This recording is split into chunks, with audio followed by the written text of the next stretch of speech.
पश्चाद् रावण कुंभकर्ण हननम् एतद्धि रामायणः।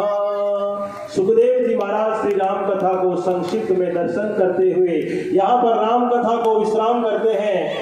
सुखदेव जी दसम स्कंद की कथा करते हैं। तब राजा परीक्षित कहता है कि महाराज मेरे को न भूख लगी है न प्यास लगी है, आप तो मेरे को अमृत पिला रहे हो। किस प्रकार की भूख और प्यास होती है? सुखदेव जी महाराज ने कहा कि राजा परीक्षित कुछ खा लो, आज तुमको 6 दिन हो गए और 6ठे दिन के अंदर आपने कोई खाया न पानी पिया, न भूख लगी न प्यास लगी है, कुछ तो खा लो।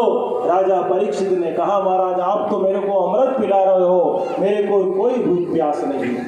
राजोवाच कथितो वंश विस्तारो भवता सोम सूर्ययोः राज्ञा चोभयं पश्यानां चरितं परमाद्भुतं महा। राजा कहते हैं आपने जो हमको कथा श्रवण कराई है प्रभु सुखदेव जी महाराज, अब हमको विस्तार से भगवान श्री कृष्ण जन्म की कथा सुनाइए। महाराज परीक्षित ने प्रश्न किया, प्राचीन काल के अंदर यदुवंशी राजा सूरसेन हुए। सूरसेन मथुरापुरी का शासन करते थे। सूरसेन के पुत्र का नाम वसुदेव था और उग्रसेन के पुत्र का नाम कंस था।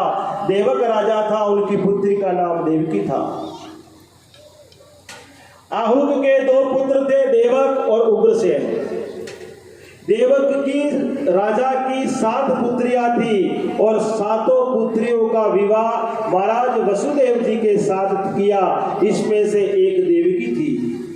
क्या बोलना पड़ेगा? विवाह, देवकी का विवाह महाराज वसुदेव जी के साथ किया है।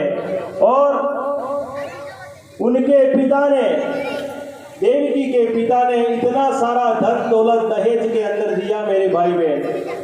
विवाह में 400 हाथी दिए, 15,000 घोड़े दिए, 1800 रथ दिए, 2000 दासी दहेज के अंदर दी। और आगे सुखदेव जी महाराज कहते हैं जब पाणी ग्रहण किया तब वो देवकी और वसुदेव जी को कंस सारथी बन के रथ को लेकर के जा रहा था। तब आकाश मार्ग से आकाशवाणी हुई, अरे मूर्ख कंस, तू तेरी बहन देवकी को रथ में बैठा करके ले जा रहा है।